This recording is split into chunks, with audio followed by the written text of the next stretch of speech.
Today on the show, I'm kind of excited about this one. I've been watching your content for quite a while, kind of waiting for you to reach out and or reach out to me or me reach out to you. We started talking basically message wise and stuff like that. And welcome to the show, Chris Craig. Pretty happy to have you. This is Repair Shop Wrecking, the race to zero. So let's get right into it. Let's not even mess around. All right. Yeah. So Hey, thanks, Kevin. I'm really appreciate you inviting me on, and I'm really excited for what we're about to get into. yeah, so what do you want our first topic to be? Because I know you have all kinds of stuff to talk about. Let's roll right into what we were talking about just before we went live here and talk about technicians and advisors clashing and seeing what we can do to solve that issue because that relationship is just so important to both of their success. I would agree with that. So like I said, I'm on the independent side, so we necessarily don't have that problem all the time. But I love to talk about it because I'm trying to make people aware of what happens at the management level. There's a lot of guys like we talked about, Chuck, Brandon, the Jada Mechanic, all these guys that really know the ins and outs of repairing stuff, highly qualified, right? And you can listen to their videos and know they know what they're talking about, right? Not Right. very many people do what me and you do. They just don't talk about the numbers. They don't talk about management, pay structure, and all that stuff. They bitch about it, but they don't really talk about it in depth, right? So let's get right into it. Yeah, I mean, one of the number one things I've seen on the dealership side, I've experienced it myself, and I've seen the good side of it and the bad side of it, meaning when it's done right and when it's done wrong. And the first thing that you want to look at is the pay plans and make sure they're not in opposition of each other. So the advisor is going to be on some sort of a commission pay plan, whatever that looks like. There's so many ways that you can shape that up and slice it, and making sure that that's aligned with what the technician needs, which is those flat rate hours. And what I mean by that is one of the best pay plans I ever worked under is one that incentivized me in a lot of different directions. So I was incentivized to have good CSI, so I made sure I took care of my customers. I was incentivized to make sure that my parts were priced appropriately because I got a percentage of those customer pay parts. And I also got a dollar amount kickback for every labor hour I sold. So I was incentivized to not cut my technicians' hours and make sure that I'm flagging them the maximum hours. That way, as a service advisor, I'm not able to really work that pay plan to somebody's detriment because I have to take care of my parts team because I'm paid on that. I have to take care of my technicians because I'm paid on that. And I have to take care of my customers because I'm paid on that. Now, I would like to say that service advisors would just naturally know that they're responsible for taking care of those people, being the central hub of all these operations that happen in a service department or in a shop in general. But when you make sure that their pay plan aligns with that, so they're incentivized because we are sort of coin operated people in that sense that we do work on a commission, making sure that they're incentivized to take care of each of those players individually is probably the first step I would look at if I was like a service manager at a dealership or a shop owner in a shop, making sure that those things are aligned so that everybody's aimed towards the same goal. If you don't, that means you have your technicians marching in one direction, which are those hours. You have advisors marching in another direction, which is what they're incentivized to do. And it's often in the opposite direction. And then neither one of them make a lot of money or neither one of them have a very successful career for that short term period because they're in opposition of each other. I mean, that advisor is that central liaison piece, right? When they talk to the customer, they represent the technician. And when they talk to the technician, they're advocating for their customer. They are essentially playing both parts as the go between. That's the connection. I mean, that customer is who pays the money, which pays that technician. And the only way to connect to that customer when you have one is through that service advisor. No, I agree with that 100%. And I think one thing that I want to add on here that's lacking is technician training how to actually write a good story so they can empower the service advisor to actually have the tools and the information to sell it correctly. And that's a big problem with the flat rate technicians in the dealer world, from what I understand, is it ain't my job to write up this shit. Well, it kind of is there because you got to empower the guy that's got to sell it. So you kind of have to tell him what's going on. I mean, and I agree with you 100%. If you're a leader and you're not leading your people, you're taking a walk and you're hoping they're following you. That's exactly right. I mean, I say it in a lot of my posts, our industry craves leadership. I mean, that's a big reason why I got started on social media in the first place, is I just experienced poor leadership after poor leadership and somebody had to speak up about it. And there was some people doing it online and I wanted to be one of those people. And here we are, Kevin, we're talking about it. So that's really good. Yeah, But I yeah, agree. it's you mentioned technicians writing their story. That's huge. As somebody, I work for Rocket. So what I do for Rocket is I create training curriculum for fixed operations professionals. I've written curriculums, certified curriculums for service advisors. We have them for managers, and I just launched our first certification for technicians as well. What's different about what we're doing is we are targeting what we call technician soft skills. These are things outside of what we would naturally picture a technician knowing how to do: removing the wheels, replacing the brakes, diagnosing that check engine light, tearing down that transmission, rebuilding it. I know our technicians can do that because I see cars driving every day. I know they're being taken care of. But we're asking for our technicians to do a lot of other things nowadays, like writing that story. That's proper documentation. That's a totally different field than what they're used to, and they're not traditionally trained in those areas. Another great example are these video inspections. We're handing technicians, or we're telling them to use their phone or handing them a device and saying, hey, make a video. As somebody that makes a video on social media, I can tell you that's something that requires time, training, and practice. I mean, we're asking our technicians for communication skills now, for videography skills, for customer service skills. These are things they don't learn in tech school, and they're not things they really learn on the job either. So these soft skills are one area that they're seriously lacking in. I actually did some research into this area. I interviewed 11 industry experts, ranging from college professors to shop managers to shop owners to a couple of master performance technicians, things like that. And from that, I developed questions with they were select all apply or sliding, ranging from a scale of 1 to 5 questions. And I launched them out to my audience on TikTok. I had 804 automotive professionals respond to that, and I wrote Rockhead's first ever white paper discussing that. And it was all about technician soft skills, which ones were the most important. Proper documentation was up there, professionalism was up there, attitude was up there, willingness to work, willingness to learn was up there. These were all really important things that entire sample almost unanimously, I mean, it was 80 to 90% of them said, yes, these are important for technician success, especially in the modern day. And yes, they're severely lacking in today's industry. It's very interesting you say that because, in my opinion, the dealerships and a lot of independents I talk to have gone about this all wrong. Meaning, lack of training. You're 100% right in taking a video. They have policies out there that you're not allowed to have your cell phone out at work. But then on the other hand, they're telling these guys, hey, you need to do these DVIs with your cell phone. Number one. Number two, they're not going to pay them.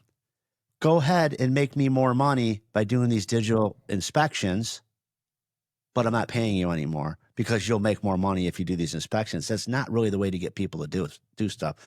What we do is I just pay my guys 2 tenths. I think that's Period. fair. I think that's fair. And the discussion has always been out there because in my experience in every dealership I worked in 4 different dealerships: large, small, luxury, everything in between.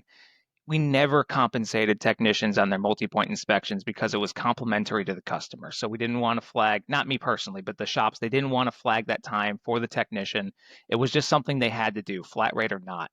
And that was always borderline. Most technicians I talked to in the dealerships didn't really care that they weren't compensated for the regular multi-point inspection because it was kind of a liability thing, and there was opportunity to look at the brakes and the tires and to get some upsells and stuff like that out of that. But with video inspection, there's a little different. There's some preparation involved there. It's not just like looking at a car and writing down notes and giving it to the advisor. Now it's looking at the car, and then I'm going to perform the inspection a second time, but on video. But I'm going to have to like plan out what I'm going to do, what I'm going to check, and I have to do a good job. Make sure my lighting is good. Make sure my audio is good. Make sure that I'm communicating clearly to my customer. I'm explaining things good. Making sure that my frames are where they need to be. The camera's not blurry. My lens is clear. All these different things they have to do and plan out, and they have to get through this video in essentially one take and make it good.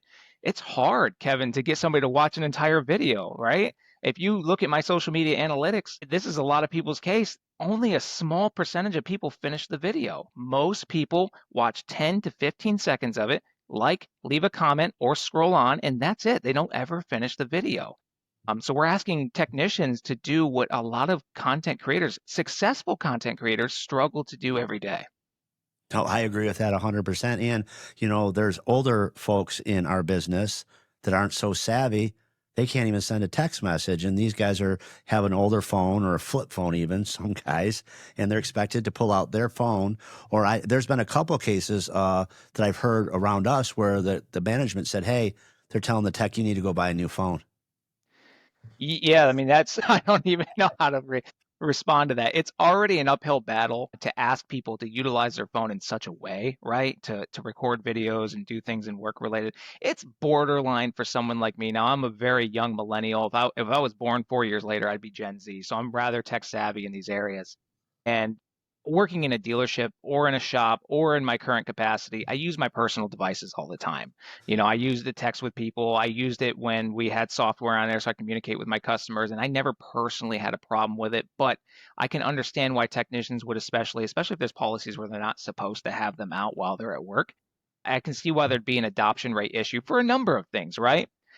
I think it would be easier to ask technicians to utilize their own personal device if there was a compensation for doing those video inspections, if there was some training involved with teaching them on how to make better video inspections so they can actually see some ROI on those video inspections. Like, for example, if they trained me on how to use it and they compensated me, say, two, three tenths for doing them, so at least there's a point to doing it, I wouldn't feel so bad about having to use my own phone. And then once I actually utilize that training effectively and I start seeing an ROI, meaning more upsells are coming my way, I'm probably going to be bought in at that point and I'll be happy to use my own phone. But for those technicians that don't have a smartphone, there needs to be an option in place. I mean, these places are pulling in, some of these dealerships are pulling in millions and millions. You can afford to buy devices for your technicians to do these video inspections, especially if you're not compensating them to do it. If they own a flip phone, for goodness sake, and they don't have a smartphone, asking them to go out and buy a device that costs $900 to $1,000 so that they can do something for their employer for free is rather crazy, especially when we have a technician shortage. I don't think that's the right direction. No, I would agree with that. And the greed in our industry is just it's crazy. Um, I'm one of them guys that I kind of learned how I did not want to have people treat us, so I don't treat people that way. But shops around us, a lot of the shops around, there's not very many good shops in these neighborhoods, independent wise. I know you're in the dealer world, but there's probably 12 shops around us, and there's probably three I would send a friend to. They're just lacking on everything. Yeah, you're going to get more, I would imagine. I mean, my only experience with independent shops is a very long time ago. That's where I was a technician, right? So I worked in an independent shop in the capacity of a technician. It was a small two-bay operation, myself and the owner. We had one lift, one flat bay where we did our head gaskets and things like that. So that was my experience with it. But the thing is about dealerships is you're going to get more of a consistent experience no matter where you go. And that could be a good or a bad thing because there's some things in dealerships that are consistently not good, unfortunately. But you can expect something of a consistent experience, meaning that there's going to be some form of standard because the factories are involved, and you can at least expect that. Whereas usually some of the craziest horror stories I hear about come out of some of these independent shops where I just saw one the other day where a woman went back to an independent shop owner or perhaps the mechanic or somebody who was there, complaining that she took her vehicle to somebody else and she had loose components in the front end and they just did an alignment on their vehicle. And this shop owner was saying, no, no, no. The first step is do the alignment, and then we'll check for loose things and replace them after the fact if that's the case. And that face you just made, Kevin, is the same face I made when I watched that video that was on TikTok. So I left a comment there and explained the reasons why we have to, as you know, why we have to make sure that we check for those loose components, repair those loose components, and then conduct an alignment. Because how do you align something that's loose? And that was an independent shop where that came out of. That can happen in dealerships, but it's a little less consistent just because there's a couple of checks and balances and things like that that are happening there. And that's where they do kind of get that right. But that's only because I think they have the oversight of some more larger organizations that require certain things, I would say.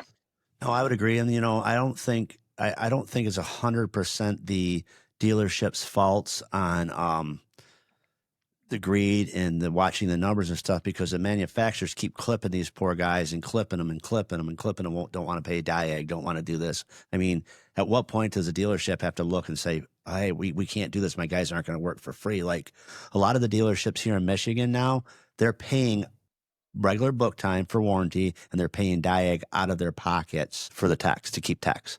Oh, wow.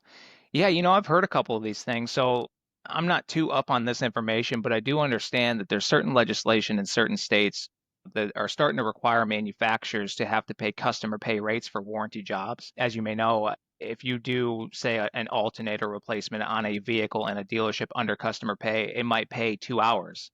But if you do it under warranty, it might pay a half hour or an hour at That is best. crazy. And that is crazy. So there's legislation being pushed forward saying, "Hey, let's even this out." And it's what it's doing is it's causing manufacturers to have to pay that regular rate that a customer would have to pay, which I agree with because I think our technicians deserve that. The advisors handling all that paperwork deserve that. But I'm hearing that part of the problem is now is the manufacturers are really making it a lot more difficult to receive compensation at the dealer level when they do these warranty jobs. I'm talking if you don't dot this I and cross this T, it's going to be a chargeback and we're not going to get paid for that. And then we have another issue on our hands. So there's a little bit of a battle going on there after this legislation took place. I don't know if more legislation is going to happen to fix that issue.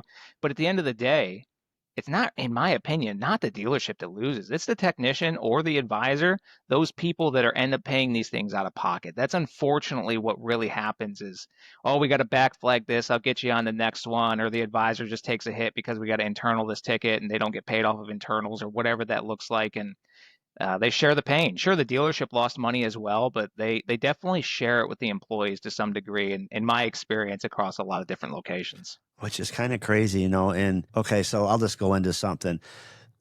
Basically, we've all been to the dealership on the front end. We bought a car, and they almost take you in the finance office and hold you hostage. Like usually, when they get done with you, you want to take a shower. The buying experience is ruined, right? Oh, In my opinion, and it's happened to me several times over the years. Um, I Tesla and I bought a Cybertruck, and I thought it was really interesting how they did it. They got rid of the dealership altogether during the sales process. They said, "Here's our price. Click right here. It's $250. Fill out a credit app. You're approved. Okay, step 4. When do you want to pick up your car?" You say, "Okay, here it is." They say, "Okay, show up at this time." I walk in. They say, "Sign here and sign here. Do you have your down payment?" Here it is. "Have a nice day. Do you have any questions?" And I'm thinking that removing that middleman made that process so much better. And the problem I believe with the dealerships is a lot of the front end gets people pissed off. And we all know the dealerships make all their money in the back end. So why don't they start treating their people better like they treat their salespeople? They give their salespeople, demos. I don't know if they do it anymore, but they used to give them demos and all kinds of stuff. But the technicians and the service advisors kind of get treated like shit. And that's where all the money comes from. It's kind of crazy. yeah, I totally agree, and I can relate to this. So one of the manufacturers I wrote a lot of service for was Ford. That's actually the bulk of my experience is Ford experience. I worked in two different Ford dealerships and Lincoln, so I've been across all of it. And during that time, I drove a old, clapped out 2008 F-150, 200 plus thousand miles on it, no touchscreen in sight, had an aux cord, and that was it, no Bluetooth or anything, which I was cool with. But the issue is a customer would buy a vehicle new from sales. And unfortunately, that salesperson would fail to do the delivery process where they explain how Bluetooth works, explain with a touchscreen, all these different things. Kevin, I could tell you, we could talk the rest of this podcast telling horror stories about customers who would come into service after getting misinformation from the sales department. But the point is, they would come into the service lane with something that's not really needing a technician or a repair order. It's just requiring one of us to sit in the car and show them how to pair their phone with their vehicle, how to use certain functions in the infotainment. And as a service advisor, I had to learn this on my own with my customer beside me, just clicking and punching and doing what I had to do because I didn't have experience with these vehicles. Offering demos to service advisors and technicians alike so that they can experience these vehicles that they're not always going to own. They're not always going to drive all the vehicles and own them just to get used to them, to learn them, to own them. It's beneficial to their position. So I think we can justify it that way. But on top of that, it's just a nice thing to do for our people, right? Let's not forget about the technicians and the advisors and the people working in the fixed operations area. The variable ops, they get taken care of with these things. Let's offer the same incentives to those people that work in the service department. But on top of that, it also makes sense because a lot of them don't drive these newer vehicles, and to get to know them and to believe in their product is also super important for them. And I think we can justify it that way. I don't know about you. When somebody goes to sell me something, I get pretty offended if I know more about the product than they do, but they're telling me how great it is and there's no problems, but they can't tell me how to use the radio. Yeah, especially when it costs as much as a vehicle costs. I had a customer come in with a expedition. This is a good story. He came in with an expedition. He had a problem where he was hearing a really bad howling noise in the front end. So we brought the vehicle into the shop. Turns out his front end needed replaced. So we had to tear down his front differential, rebuild it, put it back together. And the reason for that is because he owned it for 30,000 miles, drove it for 30,000 miles in four-wheel drive. the entire time. And he completely burned up that front end. Well, come to find out, in that vehicle, it's not really called four-wheel drive. They have like mud mode, sand mode, and all these modes. He was not properly educated in what those meant, so he just picked one, and he picked the one that put it in four-wheel drive, and he drove it like that for 30,000 miles until he burned up the front end. Now, technically, that's not under warranty because the customer did that themselves through what they would technically call negligence. But it's one of those things where we got to kind of whip the paperwork together a little bit and take care of a customer, and they have a massive inconvenience all because they didn't know how to use a certain feature in their new vehicle because a salesperson didn't teach them about that feature. And then on top of that, that chopped up their tires as well, and we can't get those covered under anything. So then the customer was out however much money they had to pay on the tires, which is a big problem. We probably end up losing that customer for life after something like that happens. Just because of basically a training situation. And, Yeah. the salesmen are pushed on the number, so they're just move on to the next one. That's exactly it. That's one of the bigger issues, in my opinion. I mentioned earlier that our industry craves leadership, and there's a fundamental difference between a manager and a leader, and we need both. But the problem is our industry is full of really good managers and really bad leaders. And the reason for that is a manager deals in anything that is a number. If it can go on a spreadsheet with a dollar sign, a percentage, a decimal point, that is something a manager can manage because it's tangible. We can see it. And that's why we focus on numbers so hard because it's easy to look at them. Oh, are we in the black or are we in the red? Are we over our ELR or are we under our ELR? It's really easy to look and say, oh, that's not good. Oh, that's good. That's bad. Whatever it is, as a manager, you can look at those things. And that's really what a manager needs to do. Fundamentally, though, a leader is responsible for people and people alone. A lot of people shy away from that because they're not really rated on how good of a leader they are because there's no way to tangibly measure leadership because it is a personal choice of the people around you. That's fundamentally what leadership is if the people around you willingly choose to follow you, you are a leader. I've worked in service departments where there was a service manager that nobody talked to, but we always went to say the dispatcher or the shop foreman who wasn't our boss, who wasn't responsible for us, but that person chose to take care of the people to the left of them and to the right of them, and that is how they become the de facto leader without the title in that service department or that shop. Leadership is fundamentally required in our industry. It's not being rated on any measure from any employer anywhere, as far as I can see. And that's a big issue, and that's why we see the attrition rates. That's why we have the turnover. It's why we have the technician shortage. I can give you data. Dealership-wide turnover. This is sales, service, everybody in between across the United States is 46%. In the service lane, service advisors, it's 49%. Salespeople, it's over 80%. That means when you walk into a dealership, depending on what department you go into, at least, at very least, half of those people, statistically speaking, will not be there in 12 months. And that's because they're not exactly choosing other industries. They're probably going to another shop or a different dealership, which means they're choosing a different leader. I would agree with that. And, it's kind of funny to say that. That clip is probably coming out. I don't know when, but I go off on basically a tirade on actually the podcast just came out and I talk about a whole section about, okay, you have a guy that's doing 60 hours a week every week. And all of a sudden he starts dropping down to 40 and 30. And then he's moping around. Pull him in your office, go, hey man, what's going on? You got Right. something going on? Oh man, my kid's sick. I can't pay this bill, whatever. Okay. And I talk about, people are only human. If a guy is acting out of sorts, you need to say why, what's going on. They're only people. People have bad shit happen to them in their life, and you got to take that into account. You can't pull them in and go, hey, your numbers are down 19%. You're going to lose your job. You don't pick them up. He might not be ready to deal with that right now. What's going on at home? He can't worry about work and home, so he just gets to split his attention. And I agree with that 100%. And I talk to my people all the time. And you could tell when you work with people every day, you got a guy that's jovial all the time, and all of a sudden he's moping around, his hours are down. You're like, dude, what's going on? Well, my dog died or my wife cheating on me, whatever the case is. You got to give people grace.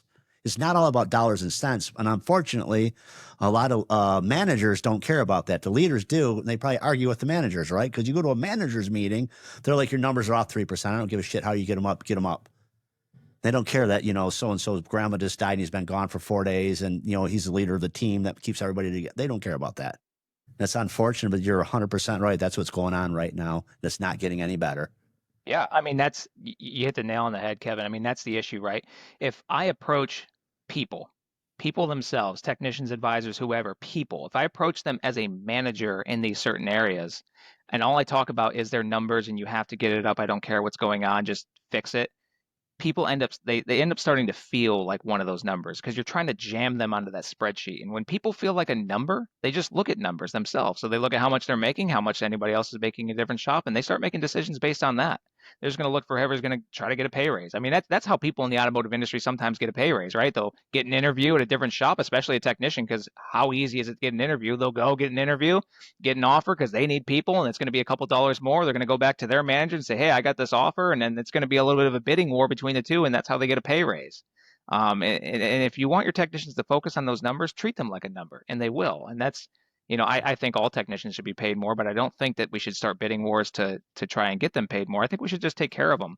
You know, your story reminded me, one of the many hats I wear is I'm a captain in the Army Reserve, and I commanded one of the units in the Army Reserve for 31 months through COVID. And part of being a commander in the Army is you have to take care of soldiers, and sometimes you have to make a decision to remove them from service. And that's a very hard decision to make. I mean, you're ending careers at this point, taking insurance away from families. I mean, it's a really big decision. And there's some commanders out there that have a very low zero tolerance policy on things, and you make a mistake, and if they can do it legally, you're going to be out of the military, and whatever what happens with your tuition assistance and your insurance and everything for your family. I think that's a very serious thing. So if I had like if I had a situation one time where a soldier actually failed a drug test. This was a really, really good soldier. Like never had a problem with this person ever before. Student and school, like all that stuff.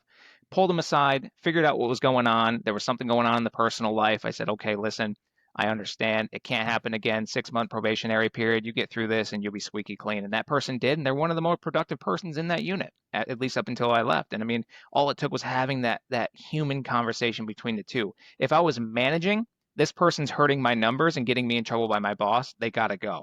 But I instead was a leader. This person's having a problem. There's some sort of a human issue here. What can we do to resolve it over the course of the next 6 months and get this person productive again and retain that person? And that's what we want to do in the automotive industry, right? We want to retain. I think Tech Force had it that we're going to be about 1 million short on technicians by 2027. That's a very serious number.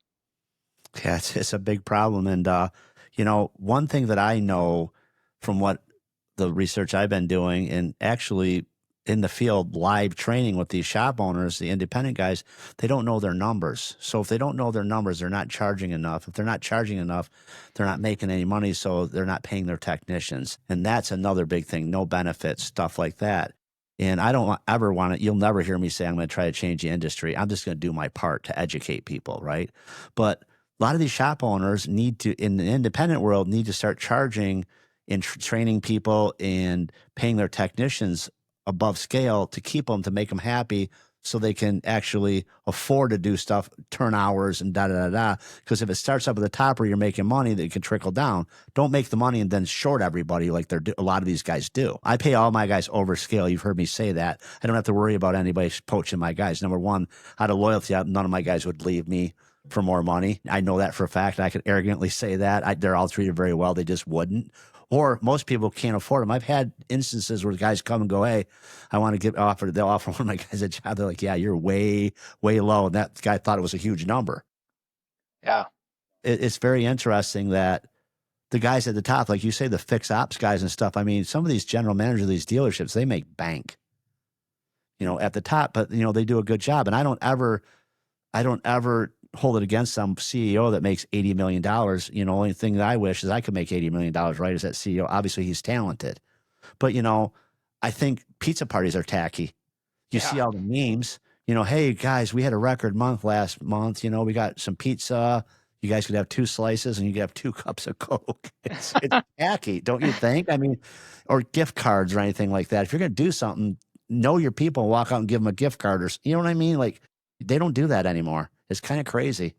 No, I totally agree. You know what I mean? I mean, when you just do those like pizza parties and stuff like that, when you have a record-breaking month, and then they love to put it up on a PowerPoint slide or up on a whiteboard somewhere, and like, look how much money we made. And those people look at their paycheck and they look at that number and they look at their paycheck and then they start scratching their head. What do? They pull up Indeed.com and they start looking around. I mean, that's part of the game that we play, and knowing your numbers as a shop owner is obviously very, very important.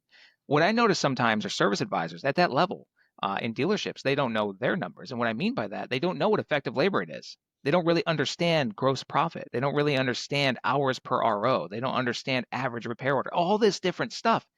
And that's so fundamental to what they do, especially if their pay plan is paying them off of those things. One of the more common DMs I get, and I welcome these DMs every time so people don't stop, is people want me to look at their pay plans or analyze a pay plan or help them make a decision based on a pay plan. But it's a long conversation because I have to first educate them on what these numbers even are and mean and how you affect each one individually. And it's not a plug, but it is a plug. But there's sections in my book where I just define these terms, and you don't have to buy my book to get those because I have a free ebook where there's a glossary where I define these terms as well. But what is gross profit? What is total parts? What is effective labor rate? How is it calculated? How can I affect it positively? How can I affect it negatively? Advisors need to know this. And if advisors need to know this, I think technicians should know it too. But shop owners most definitely should know these numbers because that's the lifeblood, right? That's what's flowing through the veins of the entire thing. I mean, it's their responsibility to know these and know them well and keep up on them because they're responsible for employees. It's the worst thing in the world. I mean, I know it's happened where people show up to work and the place is closed. And that's it. Time to run around and find a new job. Maybe they're paycheck to paycheck, maybe they're not. How are they going to pay for the groceries this week? How are they going to pay for the sitter? How are they going to pay for daycare, all these different things, put gas in the car. We don't know their financial situation. Hopefully, they have a little bit of a nest egg, but most people in this day and age probably do not. And that's a big responsibility for a shop owner, for somebody that's responsible for employees. I mean, that's that leadership piece. Those are people. And knowing your numbers takes care of those people. No, I would agree with that, and I see, and I've gotten a couple headlocks with people on TikTok. They're sitting there, me talking about something. They'll start going, "Well, I don't agree with this fight, or I don't agree with this pay structure." And it's like, well, wait a second. You don't really want to be a dick to them, but you can't say, "Well, you have your shop. You have one person, you." Okay, I'm taking care of 5 families. So I have to make different decisions on a daily basis that might not be popular, or I have to have my price set it different than you being a one-man show. Having a pole barn in your backyard and being a shop, you can make a lot of money, right? Would you agree? I mean, Of course, of you're by course. yourself. You're the service advisor. You're the tech. Yeah. It all stops with you. But when you start running commercial operations, it's a whole different ballgame. Just like probably the dealership world is a lot of moving pieces, way more than an independent shop. So it's very interesting. But one thing I always found crazy at the dealership, and I have a couple of guys that in my collision shop that were managers at the dealership, they never told these guys what margins they had to hit. But they told these guys, you get a piece of the pie, you're on commission, basically, right? All right. So I'm like, well, how did that work? He's like, I had to trust them, basically. And he said they would give me a raise, and then they would raise all my fixed costs. They would raise my rent. He said the one time they gave me a raise, he said they raised all my rent on the building and all that stuff. He said it actually cost me $100, so they gave me a $500 raise. It took 6. He's like, they thought I was stupid. He said, but I did the math, and I'm like, this isn't going to work. Oh, we made a mistake. Mm. So how can you expect people to hit a target when you don't even give them a percentage they're supposed to hit, right? And I don't think a lot of the dealer programs do that, do they? No, I mean, in my experience, I mean, I worked in 4 dealerships, and it wasn't until I hit the fourth one that I started to learn numbers, which is crazy. So, in my experience, I would get a job at a dealership or I'd get the interview. They'd hand me the pay plan, and sometimes it's 2 pages long of bullet points and percentages, and I'm looking at it. It's all Greek to me at this point in time in my career. I didn't know what any of it meant. I just knew I was going to make some money and have a job, so I took it. And then I'm working there, but I don't know where my pay is coming from or how it's calculated. I don't know any of that stuff. And that's sort of a problem right there. And when I really started learning my numbers is when I started making more money. And I don't even mean work your pay plan because that's something that people complain about in the dealership world, if you weren't aware, Kevin, is that advisors will look at their pay plan and go, well, I'm paid off this and this. So that's the only 2 things I care about. And the rest can go on to hell. It doesn't matter. And then they work their pay plan. But that's a leadership issue too. You should just inspire them to do the right thing. Integrity is a big deal. I think that character is something we should be hiring for and implementing into our ranks as well and weeding that kind of stuff out. But that's a different topic. But how I learned that I needed to care about my numbers is I was interviewing at dealership number 4, and the manager looked at me and said, "What's your current ELR? Is it good?" I didn't know what ELR was. And I looked at him, I'm like, yeah, it's good. It's great, actually. I had no idea what it was. I had to go home and Google it and I was a little embarrassed because I'd been in the industry for so long and I didn't know effective labor rate. I didn't know hours per RO. So I started studying these and learning these. And that manager, he was a good manager. He required me to actually document my numbers and email it to him every day by 11 o'clock. Now, could he pull these numbers? Yes. What did that do though? He made me set a goal. So I had to set my goal for the month. And then he made me track it day by day by day. And that way I could look and say, hey, my gross profit's a little bit behind. This number's a little bit ahead. I should focus in this area a little bit. And it made me learn those numbers. And the thing is about being a human being is when you start tracking something every day, you naturally want to improve it. So then you get really serious about improving it. And that's what I meant by that. I didn't work my pay plan, but I started making more on a commission because I started competing with myself every day because I was keeping up on my numbers as a service advisor. And that's just as a service advisor, an employee. Imagine as a shop owner if you applied the same practice every day. No, I agree with that. How did you decide to really dive into your numbers? I mean, obviously that manager. So at that point, you're sitting at your desk. You're like, wow, that was rough, right? So Yeah. you did something about it. Not very many people will do that. My jujitsu story, I'll just tell you really quick. It was a similar situation. On my podcast I just released yesterday, it comes out. Basically, I was doing Taekwondo. I got my black belt, my second degree. And I'm like, I want to try some hand to hand stuff. So there's a guy from Scorpion Fighting Systems. And he's a coach. He does jujitsu lessons and stuff. So I'm like, hey, James, can I do a private lesson with you? He's like, yeah. And this guy's like 120 pounds. And I was pretty fit back then. I'm like, Yeah. okay, I'm going to go there. I'm going to kick this guy's ass all over the cage. So we go in there. He's like, hey, you could do whatever you want to me, blah, blah, blah. And I'm like, all right. So I'm going to think I'm going to take him down. I'm going to do this. He just, for the next hour, persecutes me. So after I got all done, I'm not going to lie, my ego was hurt. So I go out to my truck and I tell this story a lot. I tell it to the younger guys. I go out to the truck and I'm sitting there and I'm like looking in the mirror and I got mat rash on my face and I'm sweaty and I feel like my limbs are gel. I don't have to tell you, you do jiu-jitsu. Oh, yeah. And I'm like, I could either bitch out and go home or I could walk back in there and hire this guy. So I went in and hired him and I did two lessons a week for 5 years or 4 years with him, I think it was. And that was kind of the turning point of my life. It's like I could have ran and hid. Just like you, you could have bullshitted your way for you could talk. I could tell you that you could have bullshitted your way, but no, instead you want to know. You want to have all the answers. And what that did is it empowered you to actually learn the numbers and look where it's gotten you. Yeah. The whole thing of that, like, it's the reason I titled my book Becoming a Better Service Professional, because just like you experienced in that situation, Kevin, everybody has this innate drive inside of them as a human being. And sometimes they don't know it yet. Maybe they're not ready to accept it, but it's there. And that drive is that they want to improve themselves in every capacity possible. It's natural. I mean, you go back to hunting gathering times when humans didn't have technology. It was essential to their survival that they got better at hunting and gathering. So it's in us, it's naturally there. We only have to tap into it.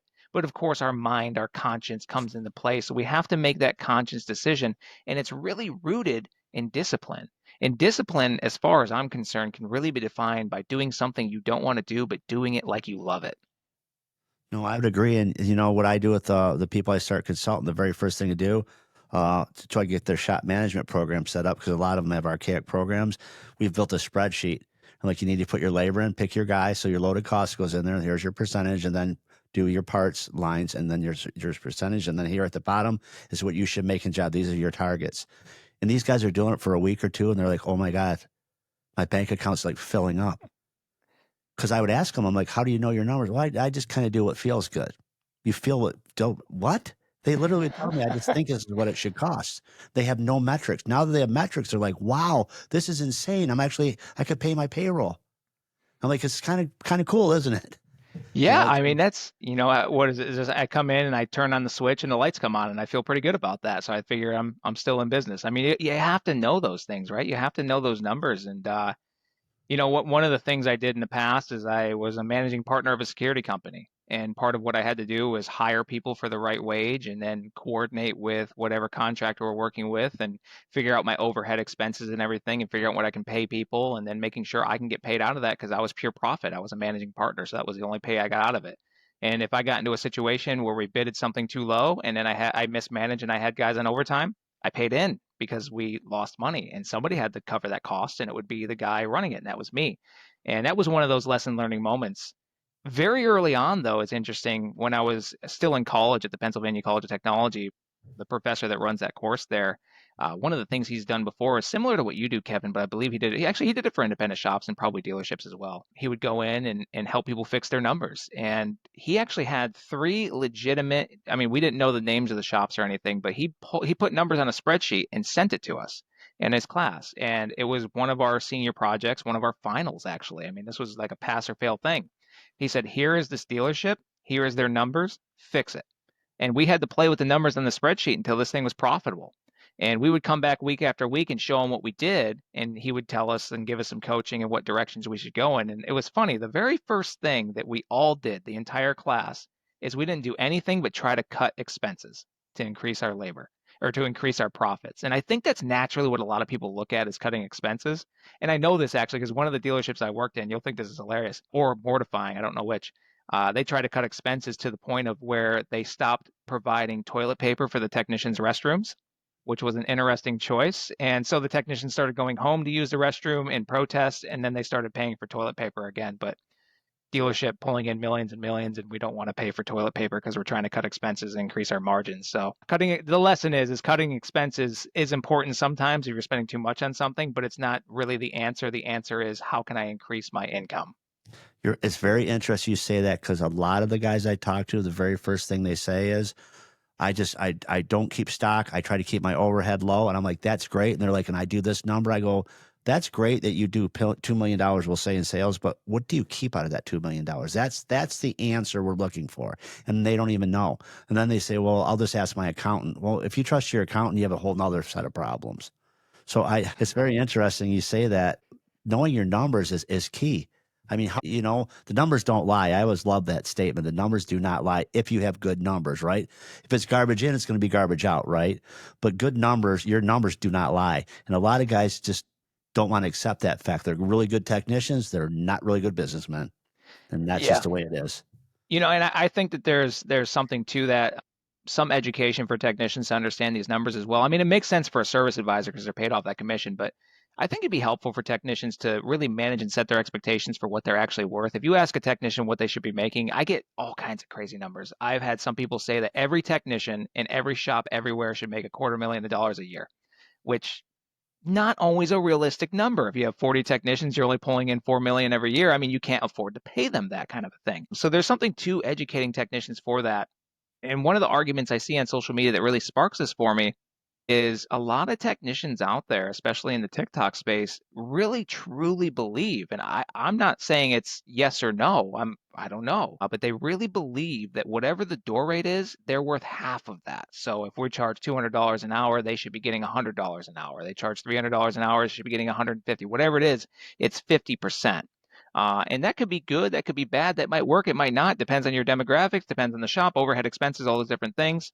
But just educating technicians a little bit about, what goes into that pay. Because, for example, as you know, Kevin, I mean, just because you pay me $30 an hour does not mean that's what I cost you. There's other things that you have to pay for, like insurance and medical and all these different things that go into that employee expense and actually inflates that beyond whatever my $30 an hour costed you. And that might be helpful for technicians to know as well, so they can really set their expectations and what they're worth and what they should make. In some cases, maybe they're making a little over that, and that's awesome. Some cases they might look at it and say, hey, I'm actually a little below average. What can I do to improve that?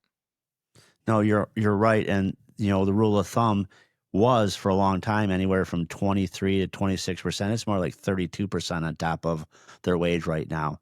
So you can get up there really quick on a technician. And you're right. A lot of these guys say they're I talked about this on the Jaded Mechanic podcast, the labor rate's $100 an hour and the guy doesn't realize he's paying the guy $65 out of that 100. Okay, then you get the guys that are coming in going, why are you marking up parts? Well, we need that money to kind of pay some of our overhead and stuff like that because the technician's making so much money, he's killing the labor. Yeah. He's taking more of the labor home than the shop is. And, you know, I think everybody needs to get paid for what they do 100%, but a lot of shops in a lot of dealerships and I believe this goes across the board, they set their rates from the other dealerships around them or the other shops around them. They don't actually sit down and figure out what their labor rate needs to be. They call Chris's, they call Bob's, they call Frank's, and everybody kind of just gets together and says, okay, everybody's right here. But what if that first guy or first dealership set his rate wrong? Everybody else sets their rate wrong. So that kind of just depresses all the wages on everybody. Yeah. And, they don't sit down and figure out their labor rate. Like my labor rate's figured out to the T. It's like 217.72. People are like, why 72 cents? Because that's what the calculator said after I figured out what it takes me to run this place per hour. Not a dollar more I'm not charging, but this is what it takes to run this business. And Yeah. a lot of people accept that. No, you I mean know? it's applying actual logic to the numbers, right? I didn't go outside, lick my finger, and see which way the wind's blowing to try to figure out how much I'm going to charge my customers. Like I sat down, I did the numbers, I applied actual logic to it. You know, you have to be competitive with the people around you, but I say to just some degree. That's how I kind of say it because you don't have to place yourself in the same category as everybody around you. Maybe you offer services that are of a higher value than the people around you. I mean, it's not apples to apples here, it's apples to oranges in many cases. So that competitive pricing sometimes turns into a race to the bottom and that you bring everybody with you. You bring rages right down there with you. I mean, you know, one of the things that a lot of the advisors that I do in-person training with, they tend to struggle with is they feel the need to, this is a question I ask. So I start this segment when I'm doing a class with advisors by asking who in here feels that they've ever sold something in automotive that's overpriced. And I've never had somebody not raise their hand. Every advisor I've ever worked with feels like they've at least sold one thing in automotive service that's just cost astronomically more than it should cost. And I mean, especially in dealerships, sometimes we're marking up parts 250%. I mean, let's be real. Sometimes we do overprice things. But what I talk about there is discounting the answer. Is that how we fix that? And some people say yes, some people say no. The problem with discounting is for a service advisor is if my door rate's $200 and I offer you a rate of 150 today, Kevin, from now on, that's your expectation. I am never going to be able to get that back up to par with you, and I'm always going to be taking a loss every time I see you. And it completely diminishes largely over time the lifetime value of you as a customer. And that's not something we want to do. So then, of course, everybody's like, well, what do we do then? Because we're overpriced and yada, yada. Well, here's the thing price is only an issue where value is absent.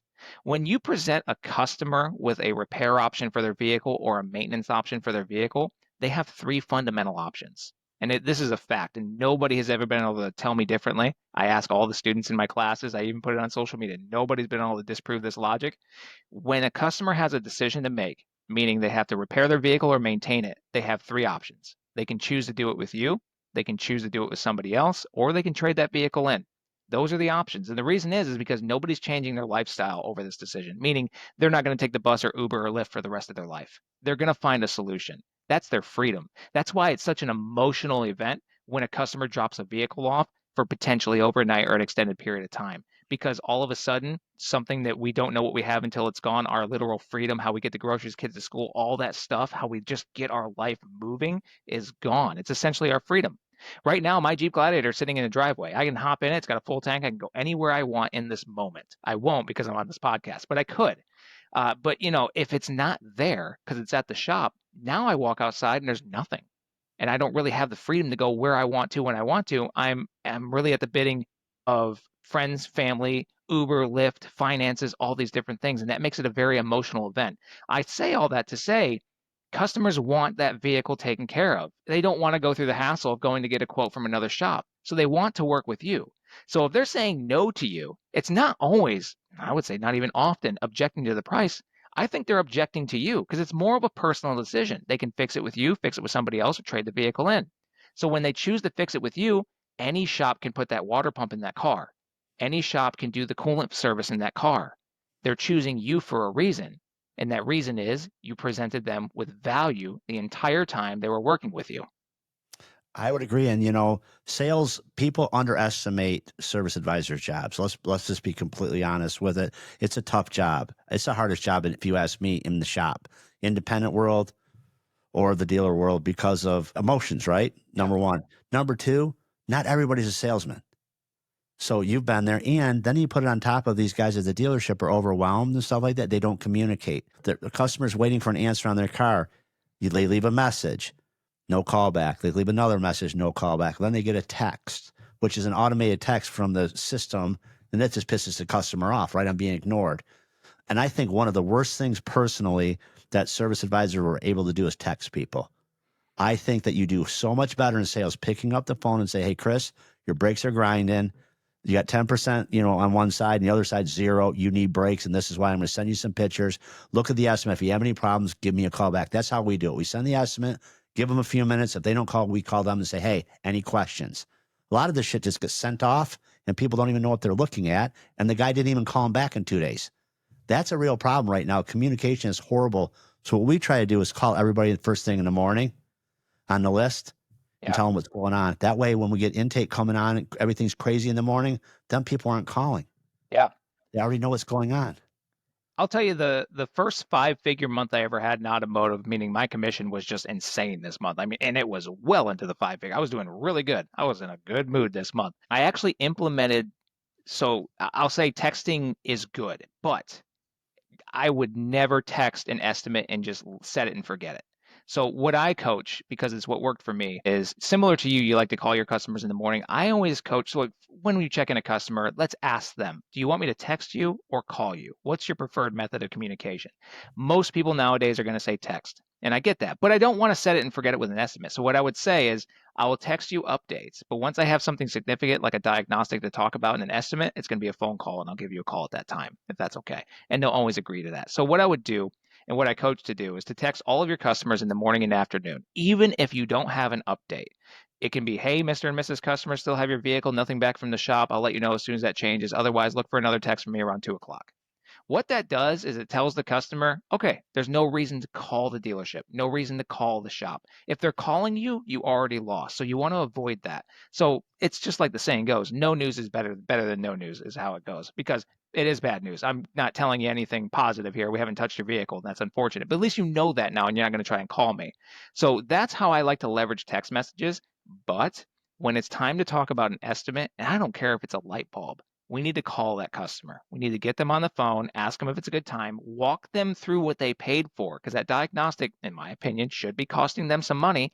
So we can tell them, here is what is going on, here's why that's happening, here's the solution and how it can benefit you. That needs to be a conversation. Some of these people, I mean, there's certain softwares out there. I hope they fixed them by now because it's been a couple of years, but sometimes you'd have a vehicle come in, it's got a check engine light, but it's also got, bad brakes and shocks, and it's got some TLC issues it needs around the edges, all this stuff. And it turns into like a $9,000 estimate, but you only need $300 to fix the check engine light. Well, the problem is they would send the software over, the software estimate over, and in the subject line of the email, it would put that total price. So they would just see $9,000. And then they would just quickly decline, decline, decline, decline, decline, and send it back to me. And it's like, what am I? It only takes like $400 to fix your vehicle. We can prioritize these repairs and fix them in increments and get you taken care of and have that discussion. That's why it's got to be a phone call, because they see that big sticker shock number. You don't have to do everything right down to the shocks that are starting to seep in that valve cover that's barely got a little seepage around the edge. Really, all you need is that purge valve. That'll get that check engine light off so you can pass your smog test, get your vehicle state inspected if you're one of those states, and you can move on with life. We'll schedule you later to take care of some of these other issues, or maybe we'll do a safety issue on top of that today. You got to talk through those things with your customers. You can't just send a message and hope that your customer who is not mechanically inclined will just interpret the information. Yeah, and that brings up to my next point. I got two things I want to talk about that's on my mind, so remind me if I forget about it. One is the Chat GPT, the GPT we built, Mm-hmm. and the other thing is communication between the technicians and the service advisors, because that seems to be a pretty big problem right now, where these guys do not want to give the technicians don't want to take the time to write down what they need to for the service advisor to articulate to the customer. And I always tell my guys the pen is way mightier than the wrench. You want to use the pen more than you want to use the wrench. And they're always like, what does that mean? I'm like, you have to write the information down for the service advisor. He might not be a technician or an ex-technician or whatever, so he needs the information to convey it to the customer about what's going on so he could possibly sell the job easier and move on. It's so fundamentally true, and this is actually a big point. If you want to anger people on TikTok, Kevin, you post about this tonight. Talk about advisors having or not having technical knowledge. Big, big, big, big debate in social media land with technicians. Many, many, many technicians out there feel that advisors should have extreme amount of technical knowledge, like know everything there is to know about a vehicle. Here's my position on that. If you're a new advisor, 1, 2, even hitting that 3-year mark to some degree, I don't really expect, especially at an entrant level, to know anything about a car. I don't need you to know anything about a car. What I need you to know is how to work with people, how to manage time, how to coordinate, communicate, and be a liaison. That's step one as a service advisor. Why don't they need technical knowledge? Because we have a shop full of people that have that technical knowledge.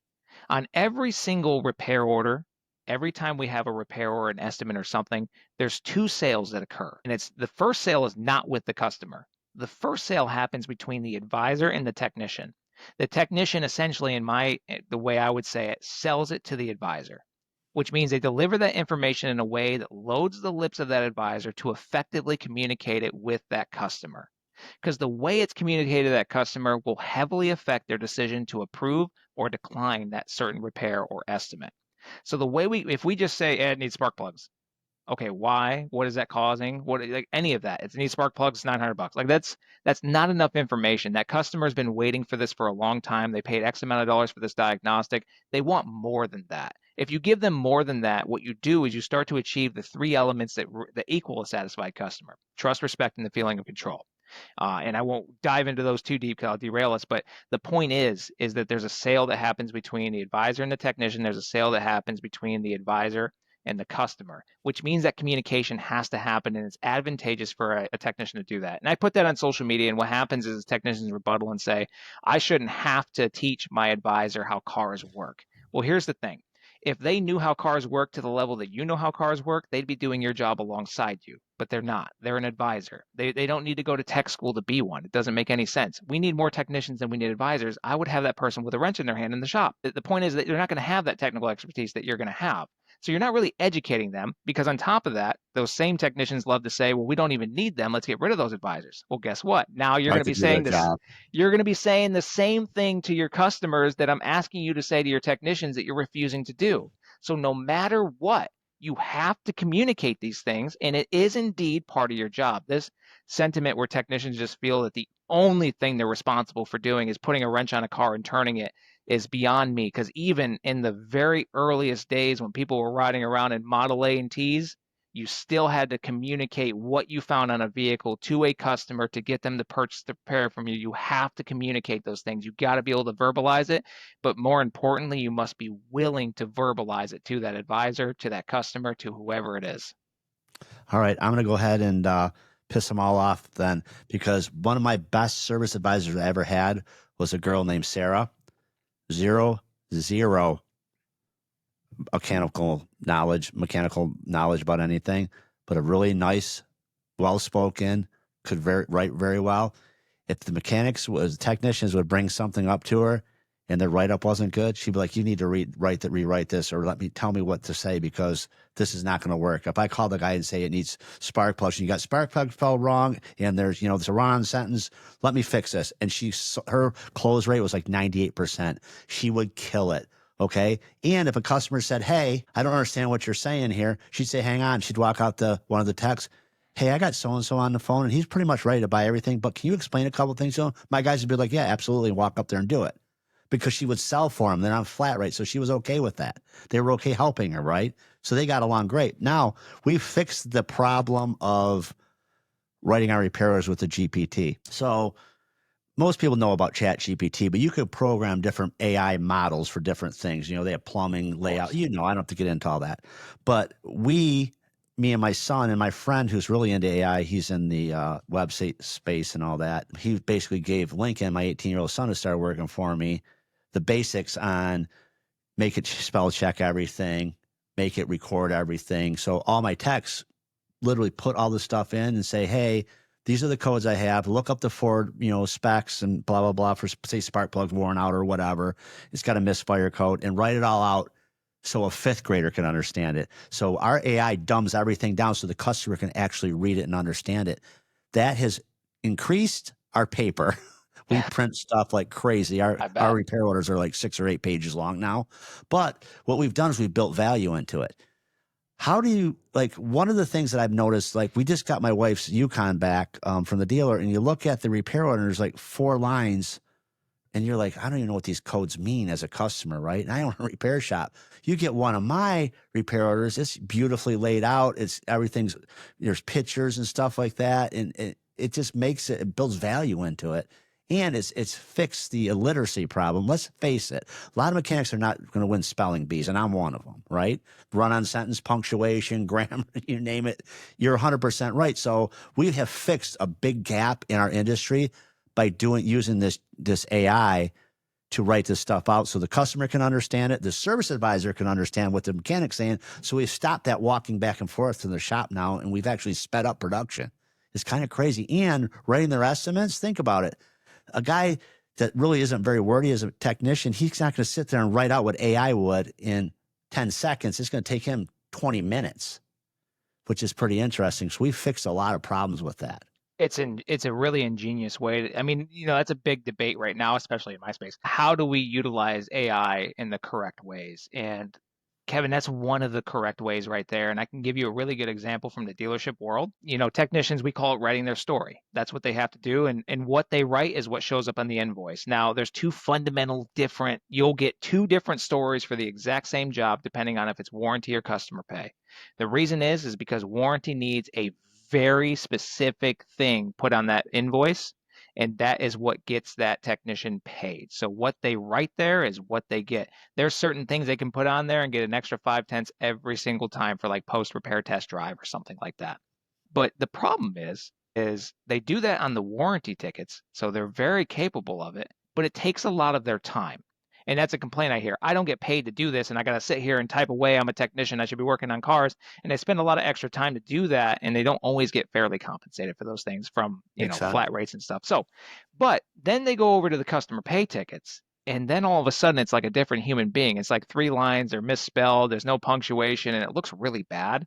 And the issue I had with that as a service advisor is there would be this very grammatically inaccurate, incorrect, just misspelled hodgepodge of words on this invoice that's supposed to be a professional document for customer records, and it's what we see in the history. So next time this vehicle comes in, that's what our technicians are going to read and base their whatever they're doing off of from last time, which is not helpful. But you would read through that, and at the bottom it would be thousands of dollars we're charging for this service. And it's like, yeah, the car is fixed, but the documentation is terrible. That's the one tangible thing the customer gets. The car looks the same no matter what coil and plugs or what fuel pump we put in it. It looks like the same car. It might run a little different, but that's the only difference. The only tangible thing they really get is that document. And I've had customers read it verbatim, and I've had them complain about those misspelled words. So on two folds, if there's a program like that that can help technicians increase their productivity, meaning that they can document quicker, more accurate. The only thing is there's definitely a human piece in there. I don't know if you experience this. Probably want to at least read it over, double check it, make sure the stuff's correct because AI can make mistakes. But that's a really ingenious way to utilize that. And I think it take a lot of the heavy load off of technicians. Also going to make advisors' days better because when customers do read those invoices, we want to make sure it looks professional and it's accurate. Well, it's funny you say that because we just had the conversation this morning in our meeting with my service advisors and Jason, the vice president of Garrett Auto and Truck. And Phil said, I could tell who writes the way they talk to the AI. The AI is actually modeling after them. Like Jason is writing an estimate, but the AI is thinking he's already done it. He's already done the work. So Phil will have to read it. So what we do is when these guys write their AI in the front, Phil reads it and runs it through. If he has to change it, he'll run it through his and change it. And his is actually starting to model now, fixing these mistakes. It's crazy the machine learning that's going into this, but that goes back to building value into your price. You know as well as I do, if you get an estimate for $1,000 and it's got three lines and they're misspelled, you're like, man, they kind of ripped me off. But if you get an estimate for $900 and it's got a full page of write-out, it's statistically proven. You'll probably know this number. They read what, 7 lines, I think the thing was, and then they pretty much stop. Yeah. They're like, this isn't bullshit. This guy did the work, right? And what that's helped us do is with drivability concerns, we usually get 2 hours for diesels, an hour for check engine lights on gas. So we'll run it to the end of the hour, and we'll have the AI write down everything we've done. So it'll be, 2 or 3 paragraphs of like the customer like, wow, this guy really tried to fix my car in this hour and it just didn't get there. So then we say, this is where we need to go with the second part of the test. And most people don't know you could actually feed pictures of wiring diagrams and say, hey, I'm chasing circuit 53 in ours. And it'll tell you what 53 it does. Wow. You can say, I think it's broken up in the dashboard. It'll tell you labor time states that you need to take the dashboard out. Number 53, circuit does 53 is a ground and a pulsating power. It'll go into all this depth that most people don't know that. So when you get to that certain part, when you're like, hey, I need 3 more hours, when it writes the rest of the story, the customers 9 times out of 10, either they don't have the money, they never plan on fixing it, or they want their car fixed, they're going to fix it. Yeah. But we've built value and give the customer information that they can make an educated decision versus, or in our spark plug, is spark plug sputter off, Yeah, so I can bring that to the advisor side as well. So obviously we know why that's helpful for technicians, but it sparks something that reminded me. So When we need additional diagnostic time, in my experience back when I was a service advisor, technicians would say, I need more time on this. And then I would just look at them and say, okay, why? Right? Right. Because, and oh, well, because I need more time. I got to diagnose it. I'm a technician. It's like, okay, but we just charged our customer, say $175 for this hour, and I'm going to go ask them for another $175 for an additional hour. They have to make that decision. And if I go to them and say, we just need more time, they're probably going to tell us no. So, what I need from the technician is what have you done so far? What have you learned so far? What have you ruled out so far? And what do you want to do next? That information is what I need to give to the customer. So if that AI can actually produce that information at that fifth grade level bullet point or whatever it is for the advisor to skim through real quick, I'm thinking of that young woman that you were telling me about can skim through that real quick, call the customer and say, hey, my technician has done X. He needs to do Y so that we can do Z, but unfortunately, it's going to be an additional hour, etc. And then usually we can move that thing along and ultimately do what we want to do is fix a car. I don't want to send a customer out of here with an undiagnosed vehicle with a $175 tab, and they're probably never going to come back. So that information is really important, and technicians have to deliver that, especially when they're requesting additional time. We have to justify those things, and if AI can help us do that on a more rapid basis, by all means. You could actually tell it to do it too. You could actually tell it, hey, what you just wrote, I need you to summarize it with bullet points so I, as a service advisor, can read it to to the customer, and I need it in Word format or PDF. It'll make it in Word format or PDF, and you could print it. And it's insane. That's I, perfect. I was I was a hater till I started using. I really was, but now it's changed, and I should do a podcast on my guys talking about because I asked them today. I go, "What do you guys think?" Because we've been using it for probably 8 weeks now, and they're like, "Oh my god, writing our stories is so much easier. We don't have to sit there and type at a computer for 25 minutes. It takes like 30 seconds to do something. It's crazy because a lot of them use the microphone. They don't even type. Oh, They wow. just they just talk into the microphone, and it'll print it out. It'll listen to what they say, and then you just hit enter. So they're not even typing anymore. So it's sped up everything quite a bit. And you know, Kevin, I'll say you're ahead of the curve on this because I talk to a lot of people and nobody's really doing what you're doing yet. I suspect more people will eventually, but here's the thing, like you want to talk about technician retention, those guys aren't going to go work anywhere else where they actually have to type these things again. You know what I mean? Like this is really improving the quality of life for technicians here, where they don't have to spend all this time typing things out. They can simply just utter the words or whatever they have to do and it gives them the perfect write up. And then what can they do? Get back to what they like doing, what they love doing, taking care of these vehicles, what they want to do. It's crazy. And there's another thing that we haven't touched on that I have always had a problem with, and it was come back to when I was a technician is, Monday through Friday, 6:30, 7 o'clock, and then Saturdays, hey, it's a coffee club where the guys, we need to work till 2 or 3 on Saturdays or whatever. I changed my shop hours 7 a.m. to 4 p.m. Monday through Friday. And the reason I did that years ago, we had a big fleet in Nabisco. And my old boss, when I worked for him, he thought the more you worked, the more money you made. Well, he never took into consideration because he was not very good with his numbers that he was paying it all out in overtime. And all the guys, including me, I looked like a hollow person. I just walked around. I was tired all the time. And what I realized is if you run your shop by the numbers and run it correctly and profitably, you could be open 40 hours a week and make enough money for everybody to have a great life and go home at 4 o'clock. And both shops are still that way. I'm so glad you said that. This is one of the biggest sticking points for me. This is one of the biggest reasons why I don't work in dealerships right now. Why I took the direction of my career I did. On average, as a service advisor, I was working roughly 66 hours a week, somewhere in that ballpark, sometimes up to close to 70. I worked 11-hour days, Monday through Friday, bell to bell. Usually didn't get a lunch break, and then I did full pulls on Saturdays. And the thing is I didn't get paid overtime because I was on commission. So that's the dark side of it, right? Because I would have to come in on a Saturday and they would stick me in the luxury side of the building where no customers are coming in because we don't have free loaners. So why would anybody come in? Luxury clients, they come in Monday through Friday. They're not coming in on a Saturday. I would have no customers roll in. I'm talking like 8 hours, 9 hours sitting in this place on my phone because no customers would roll in, and I don't have very many technicians to give updates to current customers. Plus, they're not answering their phones anyways. And I would make no money that day. So I was literally giving 8 hours, 9 hours of my life every single week to a store, and they were getting away with it because they didn't have to compensate me for that time in that store because I was pure commission. We'd have to come in early. We'd have to be there, 7 o'clock is when we open the doors. So we had to be there before that. And then we'd be open until 6 o'clock in the evening. And I ask my manager, I'm like, why? why can't we open at 8 and close at 5? Like, why can we not shave these 2 hours, the front and the back off? He said, well, what about customers that have to be to work and drop their vehicle off early? I said, well, we have the early drop box out there because there's customers that have to be to work even earlier that still drop their vehicles off before we open, regardless at 7 or 6 or 5 or whenever it is. And they just put their keys in the box with an envelope, and that works perfectly fine. They just, yeah. Well, what about customers that have to pick up their vehicle after work? I'm like, well, usually when that's the case, the front of the house, the sales department's open until 7. What we do is charge the customer over the phone and give them the invoice and the keys, and they pick it up with the front desk receptionist at like 9 o'clock at night. And that's always worked.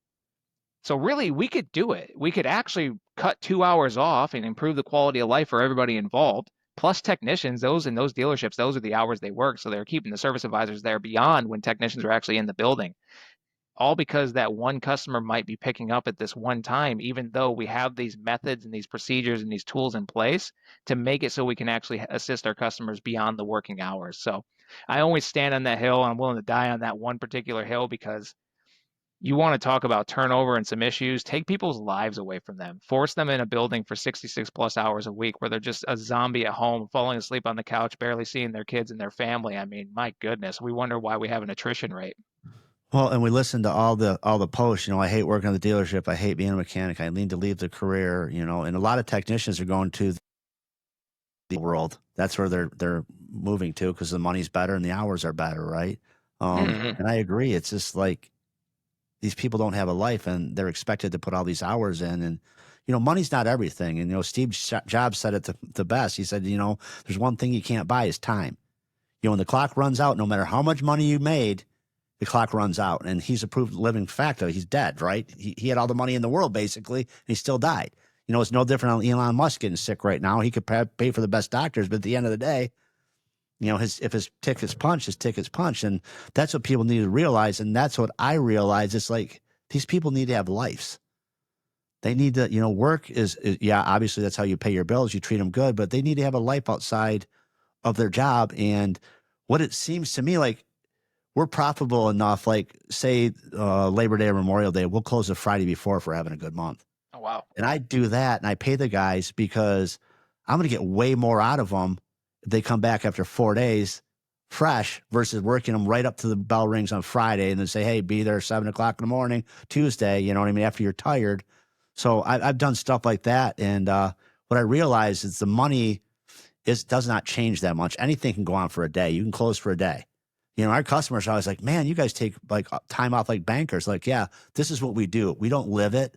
We close the doors at our normal time and we go away. I'm actually toying with the idea of closing from 12 to 1 for lunch A because lot of people do everybody's, that now.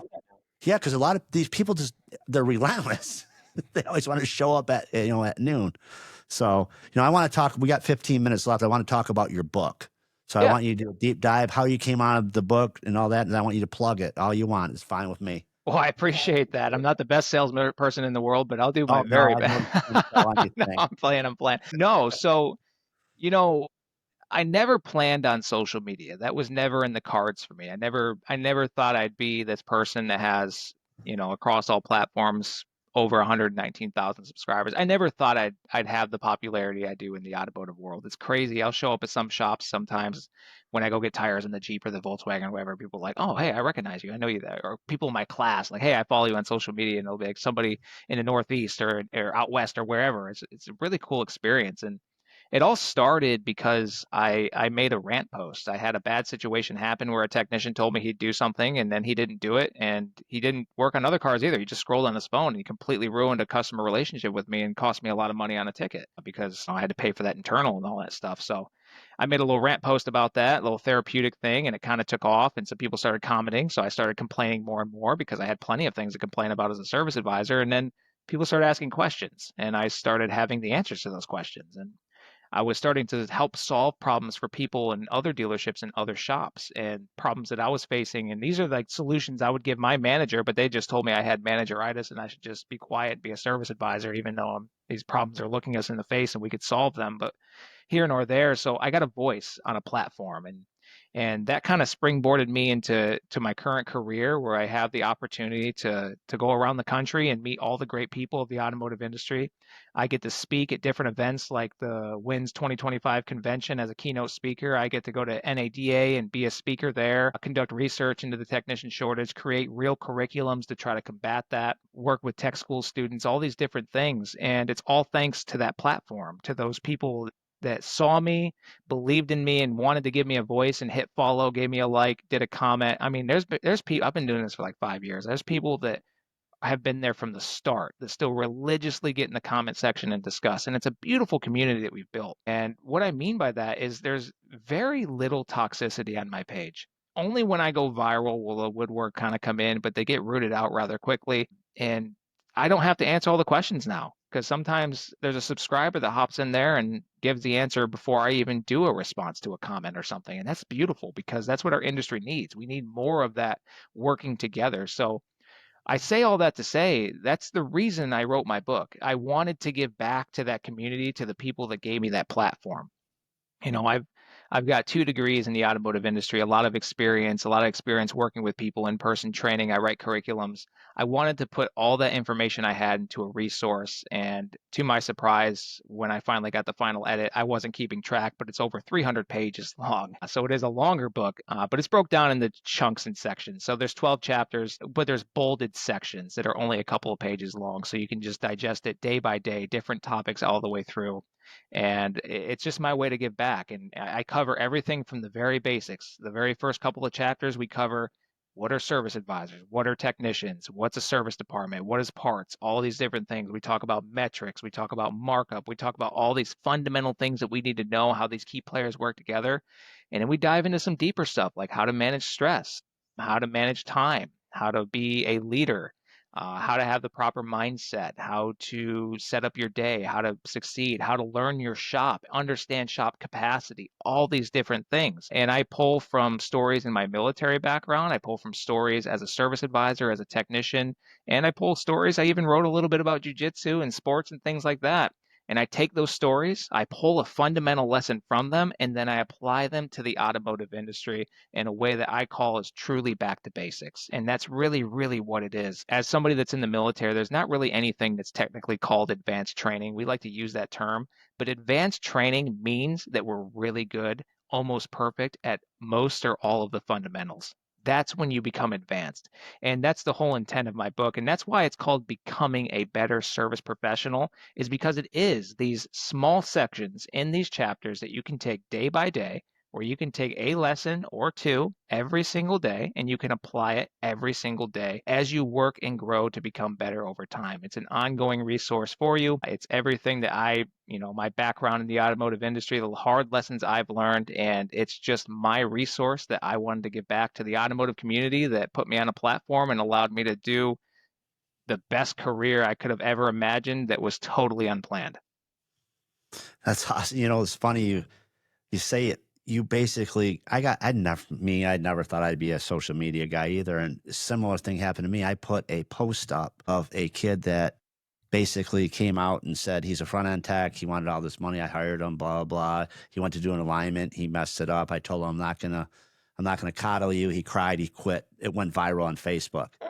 Then I did another one and another one. The same thing happened. And then I kind of got into I said, well, I want to start a podcast. And same thing happened there. Then people started asking me about numbers. And now here I am consulting. And my thought is when I sell my shops, because I have a plan to sell my shops here in the next probably 6 years, I can just go around and do consulting because I like doing it. And why not help people? You know what I mean? Obviously, I get paid, but I can still go around and help people and have fun doing it and still be in the business. Yeah, it's an absolute blast. I mean, as somebody that's played around with the in-person training, I've been out to a couple places. I've done very small events where I trained 5 advisors in one day in one dealership. And I've also done tours through different areas of the country where I trained close to 200 advisors from several stores across 3 or 4 days. So I've had a flavor of both, but the impact that you can have on people's lives when you do that, not everybody's going to take everything they want away from it. What they put into it when they leave your class is what they'll get out of it. But I always hand my card out, and I have people that text me and ask me questions and say, "Hey, can I, take your advice and check in with you in 30 days?" And I'm, by all means, please do that. And I've had managers reach out and say, hey, like this person that we hired that did your class, he's actually applying the things you're saying. And all of a sudden, his numbers are better than anyone else's in the service lane. And that's not an ego thing, a me thing. It's just nice to know that I was able to affect somebody in that way because they're on commission. That's more money for their families. They're probably feeling more successful in their career. They can take that and then probably give that advice to their coworkers or to somebody else. Maybe they start their own channel, whatever they do. It's those rising tides are going to raise all ships, and that's how the industry just becomes better over time. That's really the mantra, becoming better. No, I agree. And what I like is after like the second or third week when I start working with the shop and I talk to the owner, he's like, man, I'm so excited to go to work. My numbers have changed. This has changed. It's great to come to work. My people are happy. Like that makes me happy. The money's a byproduct, if you ask me. It's kind of like you build a good product, the money will come. You know what I mean? But you got to love what you do, or you don't. When you don't work a day in your life, there's a book about it, and that's true. I mean, you're passionate about what you do. I am too. That's exactly it. And that's why, when certain technicians come on my feed and they get wrapped around the how much money am I making wheel, I always say, there's people out there that I don't think people should make much money. That's not true at all. I think people should make exactly what they're worth, maybe a little bit more, especially if you're a technician or somebody that's working on these cars. I mean, you're the heart of this industry essentially. But if all you focus in on is the money, you'll never be satisfied because you'll never make enough because you're always going to want to make more. I've gone through periods in my life, the most amount of money I never had, like the lowest number was negative 35, overdraft the account by that much. So I've been flat broke and I've been rather successful. And I can tell you, just like when we were talking about tracking those numbers, right? When I put my gross profit into that sheet every single day, all I want to do is make a bigger number every single day. So when you're putting dollars in the bank account every single day, all you want to do is put more dollars in that account every day, meaning that every single day you're not going to be satiated with what you currently have. And that means you'll never fulfill that happiness. So if you really love what you do, beyond what you're making to do it, meaning that you really enjoy it, like you don't feel like you work, you love your job, you're showing up early because you just want to be there, you've made it. I mean, that's really truly how you grab that happiness in. Obviously, you'll be retained in the industry and everything like that, but feeling like as somebody that's worked a lot of different jobs and hated them, that's not me anymore. I love what I do every single day. I can't wait to get in this office and do it again. It's a life-changing experience, and you bring the energy home to your family, like my wife, my daughter, everybody feels it, and it's a really good experience, and I want that for more people. No, and I would agree. Years and years ago, we were broke, and I think it was probably my very first podcast with my mom and dad. My second one was my wife, and I went through my childhood, all the struggles I had. Then I went to podcast number two, which we talk about our trials and tribulations. I've been married to the same woman for almost 30 years now, and we talk about writing checks for $10 back and forth so we can have gas money. We talk about here it is Christmas time. We have no money. We had to put everything on American Express. How we found Dave Ramsey and went through Dave Ramsey's school. And then what we did is we offer Dave Ramsey to any of our technicians. We'll pay for it Wow. because that was life changing. And early on, I saved a couple of guys financially. We put them through the class and they applied it and they're quite wealthy now. That's leadership, man. That's exactly what I'm talking about with leadership. Instead of just pounding on them about their numbers, like you did something to provide for that person, and now that person is better off. And it's crazy all the people that don't take you up on it. No, I got it. But wait a Yeah. second, you're broke. You just borrowed $20 off. So where do we get your book? Let's go ahead and talk about that. I know it's on Amazon, right? Yeah, that's exactly where you'll find it. So if you go on Amazon and search the title "Becoming a Better Service Professional," search my name, it should pop up. If you struggle to find it there, all you have to do is head over to the link in my bio. It's in my link tree. It's the very first link, so it's easily accessible through my bio on any of my social medias. I'm on TikTok, I'm on YouTube, and I'm also on LinkedIn. On TikTok and YouTube, it's Chris_MF_Craig. And then if you just search my name, Christopher Craig, on LinkedIn, I'll pop up. So what's Chris MF? So that's exactly the thing, right, Kevin? When I first made my profile, I did not think I would ever go viral. I And thought that last night. I thought that last night. I never thought I'd go viral. And people ask me because I don't, if you watch my feed, there's very few times where I actually say a swear word because I try to be like that service guy professional and stuff. And we shouldn't be using those words with customers. So I'm not going to use it with all of you, family friendly account, all that stuff. But yet my name is Chris_MF_Craig. So and people ask me, why don't you change it, Chris? And the reason why I don't change it is because no matter how big the page gets, how well I do in this industry, I always want to make sure I don't take myself too seriously. So I'm always going to leave it like that. It's kind of funny. I stopped editing my podcast. There's Yeah. bloopers in it. I misspeak. I say shit wrong. The camera quits. Jason's fixing stuff. And we do not edit my content because I want it authentic, because people are like, oh, you edited that out. So now it's 100. We literally tape it and put it up. And some of the stuff's like, Jesus, I can't believe we put it up, but it is what it is, because I want people to realize that I'm just a normal guy that makes mistakes. I'm on in here because, some people are like, oh, he's arrogant. He's that. Maybe. So what? There's a lot of people that are arrogant. That doesn't mean nothing. That's a title you put on me, but I want to be authentic, just like you.